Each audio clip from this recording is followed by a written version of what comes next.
नमस्कार, मैं हूं आशीष चित्रांशी और आप देख रहे हैं the news launcher. America Iran युद्ध के बीच व्हाइट हाउस से एक बहुत बड़ा खुलासा सामने आ रहा है और इस खुलासे का स्रोत है वॉल स्ट्रीट जर्नल, अमेरिका का प्रतिष्ठित अखबार। और इस अखबार ने जो खुलासा किया है वो अमेरिका के लिए ज्यादा चिंताजनक है। व्हाइट हाउस में एक मीटिंग हुई, सिचुएशन रूम, ट्रंप का सिचुएशन रूम है जिसमें अक्सर इमरजेंसी मीटिंग कॉल की जाती है, युद्ध की रणनीति बनती है, विकल्पों पर विचार होते हैं। इस सिचुएशन रूम की ही बैठक में एक बार ट्रंप को ही अफसरों ने कहा था कि बाहर जाओ, निकलो। यही सिचुएशन रूम है। इस सिचुएशन रूम में जब ट्रंप की मीटिंग होती है तो जो चीफ ऑफ डिफेंस स्टाफ से लेकर के और डिफेंस मिनिस्टर, जो युद्ध मंत्री अब कहते हैं वहां पर, पीट हेगसेथ, सारे टॉप के लोग होते हैं, वो सब ट्रंप के सामने हाजिरी लगाते हैं और वहां पर विकल्पों पे चर्चा की जाती है। इस सिचुएशन रूम की बैठक में मंगलवार की देर शाम जो चर्चा हुई, वो चर्चा पूरी दुनिया को हतप्रभ कर सकती है। और दुनिया को हतप्रभ करे न करे, अमेरिका के लिए, अमेरिकियों के लिए, अमेरिकी सैनिकों के लिए ये चिंता बहुत ज्यादा बढ़ा सकती है। आपको 28 फरवरी वाला युद्ध याद होगा, 40 दिन में। उस युद्ध में भी जब बड़ा नुकसान होने लगा इजराइल और अमेरिका का, तो एक वक्त आया था जब अमेरिका ने अपने मरीन कमांडोज को उतारा था और करीब करीब 7-8 हजार, दो अलग अलग उसमें हिस्सों में 8 हजार के आसपास कमांडोज खर्ग द्वीप के आसपास पहुंचे थे, ये बताया गया। और मिशन था कि खर्ग द्वीप पर उनको उतारा जाएगा और ईरान में खर्ग द्वीप को कब्जा करने के साथ साथ ईरान में ग्राउंड ऑपरेशन, ग्राउंड इन्वेजन आप कह सकते हैं, वो शुरू होगा। जमीन पर ट्रूप्स आ जाएंगे और जमीनी युद्ध ईरान के भीतर घुस के लड़ेंगे। उस वक्त ईरान के टॉप कमांडर्स ने इनवाइट किया था। आईआरजीसी ने तो कई बार इनविटेशन दिया, बस लड्डू नहीं भिजवाया था और पीले चावल नहीं भिजवाए थे, बाकी सब कुछ किया कि भाई साहब ये काम कर दो, सैनिकों को ईरान में तुम अपने उतार दो। हम बहुत सालों से, हम 40 साल से ज्यादा हो गया इंतजार कर रहे हैं कि तुम्हारे सैनिक ईरान की धरती पर आए, और फिर तुम लाशें गिन नहीं पा पाओगे, दफन करने के लिए जगह कम पड़ जाएगी, यहां से वापस ले जाने की व्यवस्था नहीं कर पाओगे, ईरान ने कहा था। और जब आईआरजीसी के तरफ से ऐसी चेतावनी दी गई तो फिर से ट्रंप दुबक गया और वो 8 हजार के आसपास कुल सैनिक थे जिनको लाया गया था खर्ग के रास्ते घुसाने के लिए। पहले, सबसे पहले खर्ग ही टारगेट पर था। वो सारे के सारे वहां बैठे रहे। कब तक बैठे रहे? जब तक अस्थायी युद्ध विराम नहीं हो गया, टेम्परेरी सीज फायर नहीं हो गया। और परमानेंट तो आप देख रहे हैं, हो ही नहीं पाया। अब फिर जो मंगलवार को सिचुएशन रूम की बैठक हुई है, उसमें 3 विकल्पों पर विचार किया गया। उन तीनों विकल्पों में पहला विकल्प यही रखा गया है। दूसरा विकल्प न्यूक्लियर सेंटर पर अटैक का है, यानी परमाणु युद्ध करवाएंगे सब। परमाणु युद्ध जिसकी हम बार बार आशंका कर रहे हैं, जता रहे हैं, वो परमाणु ठिकानों पर हमला वाला वो सेकंड ऑप्शन है। और जो हवाई हमले हैं, इन हवाई हमलों को और तेज कर दिया जाए, थर्ड ऑप्शन है। मतलब हवाई हमले अभी हो रहे हैं और तेज कर दो, इसको सबसे लास्ट विकल्प रखा है। दो विनाशकारी विकल्प, ईरान में घुसना और परमाणु ठिकानों पर अटैक करना। ये वॉल स्ट्रीट जर्नल की रिपोर्ट में, उसका भी हेडलाइन दिखा दूंगा, लेकिन हिंदी में पहले आपको पूरी खबर दिखा दे भाव के साथ। भाव को ले आइए, जुड़िए जरा। स्वागत है भाव। लो भैया हेडलाइन लो, फिर भीतर चले जरा। यूएस के कब्जे में होंगे ईरान के द्वीप, ये हमारे यहाँ की हेडलाइन है, इसलिए हम तो दिखाते हैं। इन्होंने कब्जे उब्जे करवा दिया, अभी वो उतारने में तो उनके घुटने पसीना माथे पे जा रहा है, उल्टा चढ़ रहा है पसीना। ये कह रहे हैं कि कब्जा उब्जा करवा दिया सबने। ये तो चाटुकारिता के सब विश्व रिकॉर्ड बना दिए, चाटुकारिता हुसैन बोल्ट बन गए हैं सब। यूएस के कब्जे में होंगे ईरान के द्वीप, तेहरान में शुरू होने वाली है जमीनी जंग। ट्रंप के प्लान से कांपी दुनिया। ठीक है, कब्जा हो गया ना। अगली हेडलाइन पे आइए। ईरान में घुसने की तैयारी में अमेरिकी सेना, जमीनी जंग का काउंटडाउन शुरू। ट्रंप का सबसे बड़ा फैसला, काउंटडाउन शुरू। आगे चलिए, अगर काउंटडाउन शुरू हो गया तो आप ये भी मान लीजिए कि फिर अमेरिकी सैनिकों कत्लेआम ये करवाएगा। कितने मारे जाएंगे, हजारों मारे जाएंगे, कितने, क्योंकि वो तो इंतजार कर रहे हैं कई साल से। अमेरिकी राष्ट्रपति डोनाल्ड ट्रंप ईरान के खिलाफ सैन्य कार्रवाई को और बड़ा करने पर विचार कर रहे हैं। वॉल स्ट्रीट जर्नल की रिपोर्ट के अनुसार अमेरिकी अधिकारियों ने बताया कि अपने वरिष्ठ सलाहकारों से कई दिनों तक जानकारी लेने के बाद ट्रंप इस दिशा में झुकाव दिखा रहे हैं। इसमें होर्मुज के पास ईरानी द्वीपों पर जमीनी सेना भेजकर कब्जा करने का विकल्प भी शामिल है। आगे चलिए। अब कौन कौन से द्वीप हैं? केसम द्वीप है, खर्ग है। रिपोर्ट के मुताबिक, और खर्ग पर हमला मतलब ईरान का दिल चीर देना। वहां तो ईरान जिंदा रही क्या करेगा? खर्ग पे कब्जा कर लिए सब, तो वहीं से उसका 70% से 80% वहीं तेल का व्यापार है।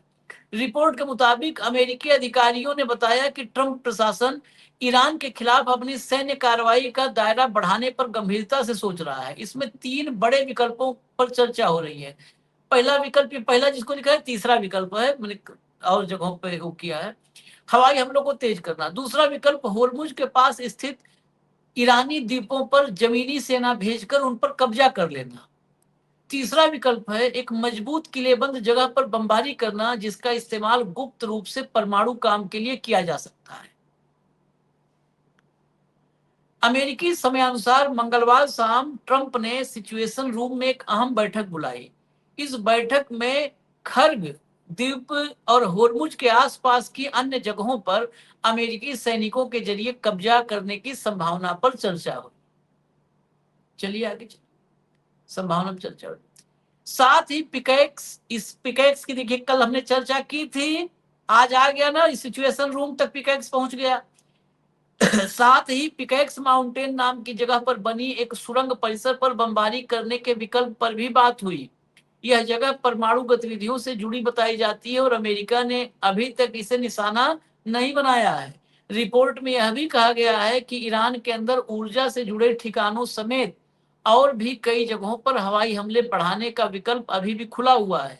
यानी अमेरिका के पास कई रास्ते हैं और अभी अंतिम फैसला नहीं हुआ है। हालांकि इस पूरे घटनाक्रम से साफ है कि अमेरिका ईरान के मामले में अपनी सैन्य नीति में बड़ा बदलाव करने पर विचार कर रहा है। ठीक है, अब इस सब रिपोर्ट को तो आप हमारे यहाँ लिखा जाता है, अमेरिका के पास कई रास्ते हैं, तो कई रास्ते हैं, वो पता नहीं चल पा रहा कि किस रास्ते पे जाए। वो मूर्ख जैसे खड़ा है चौराहे पे। भाऊ, मैं वॉल स्ट्रीट जर्नल देखिए भी दिखाऊंगा, आशीष, ट्वीट भी दिखाऊंगा, लेकिन हाँ, आपके पहले आपकी टिप्पणी के बाद। देखिए ये जो 3 विकल्प बता रहे हैं, ये मुझे समझ में नहीं आता, ये विकल्प कहां से हो गए? क्या आपने परमाणु जिस जहां चल रहा है, परमाणु संयंत्र जहां थे, क्या आपने वहां हमले नहीं किए? आपने 12 दिन के युद्ध में क्या क्लस्टर बम कहां गिराए थे? आपने इसी माउंटेन रेंज पे गिराए थे ना? क्या हुआ? दरवाजे का सिविल वर्क खराब हुआ। आपके वर्ल्ड के सबसे, विश्व के सबसे शक्तिशाली बम थे। ये आप जान गए कि वो आपके औकात में नहीं है। दूसरा, पूरे खाड़ी देशों में 50,000 सैनिक तैनात है। ये जो 8 जगह पे जो बेसिस है, मिलिट्री बेसिस, उनका टोटल 50,000 स्ट्रेंथ है सैन्य की। उसके बाद 8,000 सैन्य बाहर से ले आए, 58,000 हो गए। ईरान के हमलों से ये स्थिति हो गई, वो 8,000 तो अंदर नहीं घुस पाए, मतलब वो तो बैठे के बैठे रहे। उनमें से तो एक जगह तो एक जहाज पे तो आग लगाई गई, जो बाद में खबर आई कि उनको युद्ध के एरिया से दूर जाना था। जो 50,000 फौजें हैं वो होटल में छुपी छुपी हुई है। इसके पहले के कार्यक्रम में जिक्र किया था आशीष जी ने। और आप किससे लड़ रहे हो? आप युद्ध साहित्य में ईरान आपसे कमजोर नहीं है। ईरान के मिसाइल और ड्रोन ने बता दिया कि वो आपसे उन्नत है, 21 है। आप यदि ग्राउंड फोर्सेस उतारोगे तो उनके पास कितने लाख की आर्मी है, ये देखिए। हिंदी में एक कहावत है, गांव से कभी बारात भारी नहीं होती। और अभी अमेरिका पूरे युद्ध क्षेत्र में बाराती हैं। आप ईरान से लाखों की फौज के साथ जमीनी सैन्य उतारोगे तो क्या हश्र होगा, गाजर मूली जैसे कट जाओगे। शायद अमेरिका ने इतनी जीव हानि कभी नहीं देखी होगी, उतनी देखने को मिलेगी, इतनी कैजुअलिटीज। हमले तेज करना, और कितने हमले तेज करोगे, कितने हमले करोगे? 8-8 9-9 घंटे के हमले किए हैं आपने, लेकिन उसका जो जवाब आया उससे आप मतलब पूर्ण रूप से हिल गए। उस जवाब ने आपके एयर डिफेंस सिस्टम को नाकामा कर दिया। उस जवाब ने ये बता दिया कि आप भी टारगेट हो सकते हो और हिट किए जा सकते हो। तो 3 विकल्प में एक विकल्प हवाई हमले और तेज करो। और कितना तेज करोगे? तुम जितना तेज करोगे उतने तेज इराक करेगा। तुम 80 करोगे, वो 600 मारेगा, 86 मारेगा। तो वो तो कंटिन्यूशन प्रोसेस में है। सैन्य उतारने की बात 8,000 तब से लाके 58,000 60,000 की फौज आप उतार नहीं पाए वहां पे। द्वीपों पे कब्जा करना, यदि आपने द्वीपों पे कब्जा करना है तो आपको सैन्य उतारना पड़ेगा। हवाई हमलों से द्वीप पे कब्जा नहीं होगा। और हवाई और सैन्य उतारना, ये अमेरिका की सबसे बड़ी भूल होगी, सबसे बड़ी भूल। और मैं बता दूं आपको, इसमें अमेरिका अकेला रहेगा, क्योंकि इसके पहले जब उन्होंने 8,000 सैन्य का मोबिलाइजेशन किया था, तब इजराइल ने मना किया था कि ग्राउंड फोर्सेस हम ईरान में नहीं उतारेंगे, क्योंकि इजराइल जानता है ईरान की ताकत। वो हमास नहीं है, वो ईरान है, जहां आप सारे युद्ध नियम तोड़ते हुए क्रूरता दिखाओ। वो ईरान है, वहां पे आपकी फौजें मुश्किल है जाना। वो लेबनान नहीं है, ईरान है वो। उन्होंने पहले कहा कि ईरान में ग्राउंड फोर्सेस में इजराइल साथ नहीं देगा। अमेरिका भी चुप हो गया। तो ये तीनों विकल्प वही मीटिंग है करके कि अब क्या करें। विकल्प क्यों ढूंढ रहे तुम तो युद्ध जीत रहे हो। रोज तो बता रहे हो कि हमने नेस्तनाबूद कर दिया, navy ships are down to the sea, there is no air force, all wiped out, there are no targets, everything is finished, their leader is finished, their military commanders are finished, we have won, everything is finished। फिर नए विकल्प क्यों? हमले तेज करने का मतलब है कि जितने हमले आपने किए उससे कुछ भी नहीं हुआ ईरान का। ईरान के मनोबल पे कोई फर्क नहीं पड़ा, वो और आक्रामक हो गया है। हाँ, इसका ईरान में मतलब जितना हमला पड़ रहा है उतना 3 आक्रामक हो विकल्प गया। ढूंढ रहे हो, इसका मतलब आप पूर्ण रूप से पहले जो जिस विकल्प पे आपने काम किए उस पर हार चुके हो। फेल हो गए, तभी तो नए विकल्प पे बात हो रही है। तभी फेल तो हो नए चुके हो विकल्प आप। चाहिए। और नए विकल्प में आप नया क्या दे रहे हो? हवाई हमले कर ही रहे हो, परमाणु संयंत्रों पे हमले कर ही रहे हो, क्लस्टर बम वही गिराए थे आपने। और 8,000 लेके आए थे फौज, सैन्य, जमीनी सैन्य है। 50,000 ऑलरेडी वहां बैठा हुआ था। क्या हुआ? 58,000 हिम्मत नहीं कर रहे। और कितना उतारोगे? आज ही हमने आपको खबर दिखाई थी सबको ना, क्राउन प्लाजा में छिपा के बैठा है वो सैनिक, तुम फील्ड में बताए। उतारोगे जिनको होटल में इसके छिपाए हो। इसके पहले क्या हुआ याद है आपको? एक होटल की पर्टिकुलर मंजिल पर ही जाकर ड्रोन ने हिट किया हाँ था। हाँ, वहां अमेरिकी सैनिक छुपे हुए थे। अमेरिकी सैनिक होटल में थे। हाँ, तो और कहां से इसमें खेल उतारोगे? और भी है, खेल और भी है। ये बेसिकली सीआईए और मोसाद जो इस पूरे युद्ध के 28 फरवरी के पहले जो प्लान किए थे, उस प्लान का भी एक्सटेंशन है। दरअसल उस समय प्लानिंग क्या थी कि जो पश्चिमी सीमा है ईरान की, इराक से लगती हुई सीमा, ऐसे समझे, इराक से लगती हुई हाँ, सीमा, इराक से लगती हुई सीमा पर जो कुर्द इलाके हैं, तो कुर्द विद्रोहियों को मोसाद और सीआईए ने ट्रेनिंग दी थी, हथियार दिए थे कि जब भी ये इशारा करेंगे, कुर्द उधर से, कुर्द कुर्द ये जो है ईरान में भी, ईरान के एक में ठीक ठाक आबादी है कुर्दों की, तो कुर्द ईरान, इराक में भी हैं, ईरान में भी हैं, ये सारे के सारे ग्राउंड अटैक करते हुए और बढ़ेंगे तेहरान की तरफ, मतलब इस सत्ता के खिलाफ उधर से बढ़ेंगे। उनको हथियार, ट्रेनिंग सब मोसाद, सीआईए इन्होंने कर रखा था। लेकिन जब लेकिन उन्होंने युद्ध मना किया, छिड़ा 28 फरवरी को, तो उन्होंने कुर्दों विड्रॉ ने, कर दिया। हाँ, कुर्द हो गए इससे पीछे। हालांकि कुर्दों के कुर्द खिलाफ भी बोले ऑपरेशन चल रहे हैं, आप लेकिन जो, हमको यूज मत करो। हाँ, कुर्दों के कुछ आप हम बड़े नेता जो यूज हो उन्होंने कहा चुके कि हैं, हाँ, उन्होंने कहा कि हमको निवाला मत बनाओ, आप आपके हाँ, युद्ध में हमको निवाला मत बनाओ, आप जाओ ना आगे, पीछे हम आते हैं।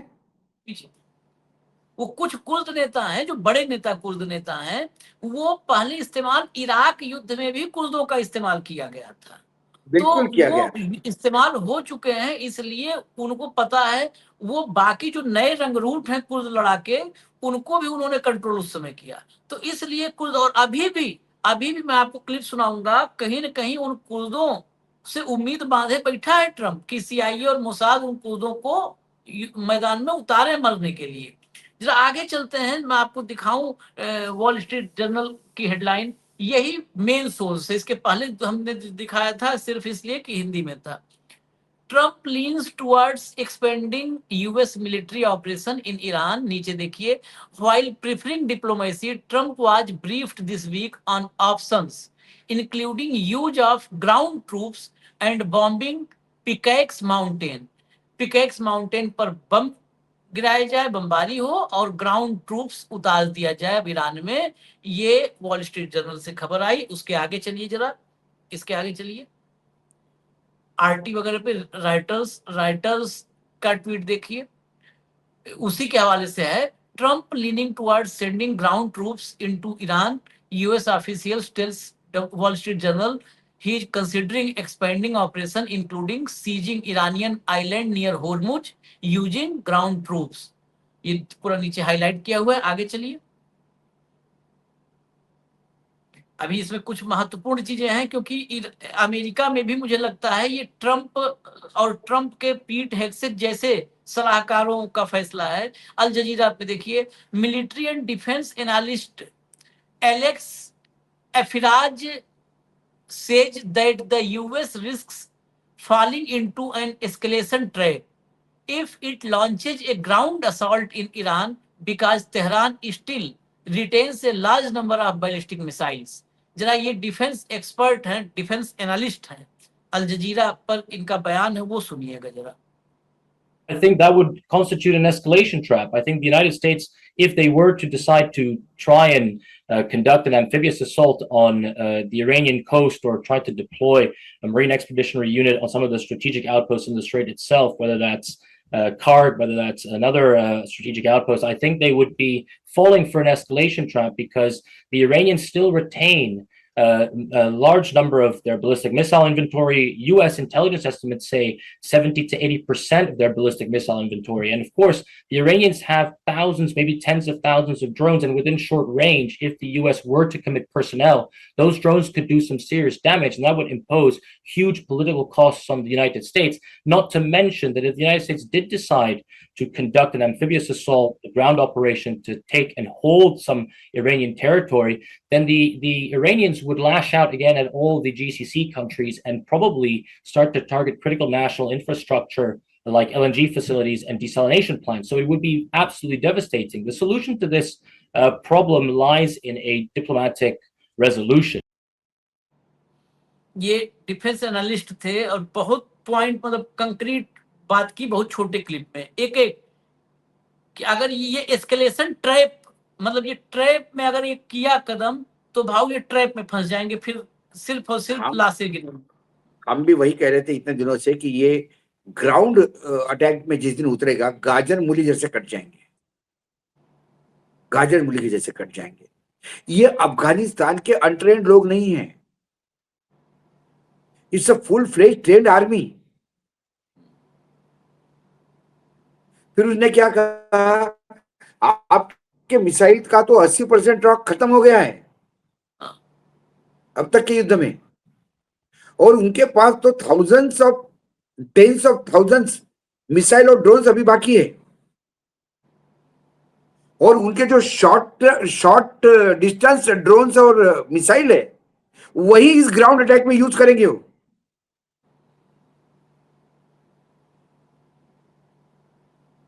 मुश्किल हो जाएगा वहां आइलैंड के पास घुसना।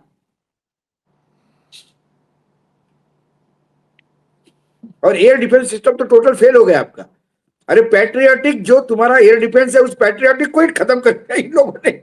उनका मिसाइल पैट्रियाटिक को हिट करता है, पैट्रियट को, इसका मतलब पैट्रियट काम ही नहीं किया। हाँ, आज भी पेट्रियट बैटरी पर खत्म आलूदीद पे अटैक किया, हुआ। अलग अलग बेस पे मार रहे हैं सब। जॉर्डन में, कुवैत में, बहरीन में, सब जगह मारा है उन्होंने, पेट्रियट की बैटरी को हिट किया है। और जरा एक पैट्रियट और इनका सबसे लाइएगा। बड़ा एयर डिफेंस सिस्टम है, सबसे बड़ा एयर डिफेंस सिस्टम है। सबसे बड़ा, हाँ, पैट्रियट सबसे नंबर 1 पर, फिर थर्ड वगैरह है।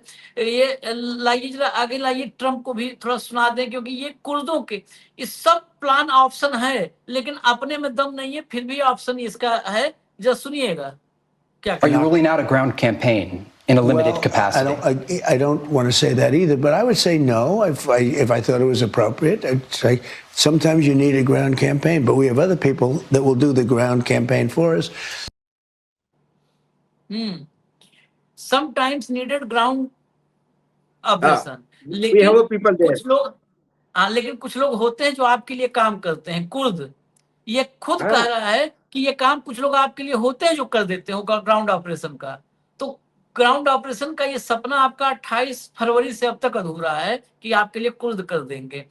अब जो बात मैंने कही थी भाऊ, इस पर आखिरी सवाल, ये ट्वीट के साथ मैं सुनवाऊंगा जेडी वैंस को। क्या अमेरिका के भी लीडरशिप में बिल्कुल दो फाड़ है वैचारिक रूप से? जेडी वैंस को वार्ता के लिए भी भेजा ट्रंप ने, पार्टी का वो लाइन भी लेगा, जो पार्टी की लाइन है रिपब्लिकन की, वो लेगा, ऑब्वियस सी बात है। लेकिन अमेरिका में भी कहा जा रहा है कि ट्रंप के बाद दावेदारों की सूची में जेडी वांस ने सबको पीछे छोड़ दिया है। खासकर उस रेस में मार्को रूबियो था और रूबियो को हाँ। पीछे छोड़ दिया है। जेडी छोड़ दिया। वांस ट्रंप के लाइन से उल्टा जाते नजर आ रहा है। मैं एक ट्वीट ला रहा हूं, इसी समय का है जब ये सारी बातचीत हम कर रहे हैं। लाइए ट्वीट लाइए, फिर क्लिप भी सुनाएंगे। ये क्लाइस रिपोर्ट की है, JD Vance on Iran. If the Iranian people want to rise up and change their government, that's up to them. Iran के लोग अगर खड़े होते हैं और अपने गवर्नमेंट बदलनी चाहते हैं, हालांकि ये तो मतलब इतने दिन बाद भी ये बात बोलना है, इसकी भी मूर्खता है, तो ये उन पर है। But we are not going to send 1,50,000 ground troops in order to accomplish a change in a regime unless the people on the ground themselves want to accomplish that outcome. We are not going to send, मतलब इस संख्यक साथ ये बिल्कुल उल्टा है। मुझे हंसी आ रही है कि ट्रंप ने कहा कि वहां तो हमने लीडरशिप चेंज कर दी है। हाँ। ठीक है, अब जेडी अभी ये सच्चाई अब सामने आई आशीष जी। हाँ। ये जो कह रहा है ना कि ईरान में सत्ता परिवर्तन वहां के लोग ही करेंगे, हम बाहर से नहीं कर सकते। और ईरान में जो पहले वेस्टर्न मीडिया का एक प्रोपेगेंडा चला, गोदी मीडिया का, और भारत में तो उसको ऐसा ले लिया हाथों हाथ कि पूछो मत, टेबल पे चढ़ चढ़ के नाच रहे थे एंकर और एंकरनिया। हाँ। कि ईरान में भयानक विद्रोह, ईरान में लोग रास्ते पे, अयतुल्ला खोमेनी के खिलाफ लोगों का विद्रोह, वहां सत्ता परिवर्तन होने वाला है, वहां ये होने वाला है। कुछ नहीं हुआ। अयतुल्ला खोमेनी के वो जो शव यात्रा निकली, उसने बता दिया ईरान के लोग क्या है, ईरान के सरकार के साथ ईरान के लोग कितने प्रतिबद्ध है। ये अलग अलग जगह पे दिखाई दिया, अलग अलग जगह पे पूरे युद्ध के दौरान। अमेरिका भी जान गया कि हम कितना भी प्रोपेगेंडा करें, जो जोकर हमारे यहाँ बैठा हुआ है व्हाइट हाउस में, और एक जोकर बाहर बैठा हुआ है जो अपने आप को राजा घोषित कर चुका है ईरान का, ये दोनों की कोई स्थिति नहीं है। वहां के लोग ही चेंज करेंगे, और लोग अभी चेंज करने के मूड में नहीं है। थोड़ा जेडी वांस अपने गरिमा में झांक के देखे कि अमेरिका में क्या लोग चेंज करने के मूड में बैठे हैं। इजराइल में और तो लोग उस- बैठे चेंज करने के लिए। इजराइल में उससे महत्वपूर्ण उधर वो कह रहा है कि हम ट्रूप्स उतारेंगे। इसका पहला पैरा पढ़े, दूसरा पैरा देखिए। नहीं नहीं, नाउ वी पहला आर वो बोला नॉट कि हम हाँ, we are not now going we to are send not going to 1.5 lakh का सेंड द ट्रूप उतार ट्रूप्स के इन क्या करेंगे रिगार्डलेस। भाई? तुम्हारे 1.5 लाख के फौज के उनकी 20 लाख की फौज आएगी, क्या करेगा तुम्हारा 1.5 लाख? और वो भी कह रहे हैं कि नहीं भेजेंगे।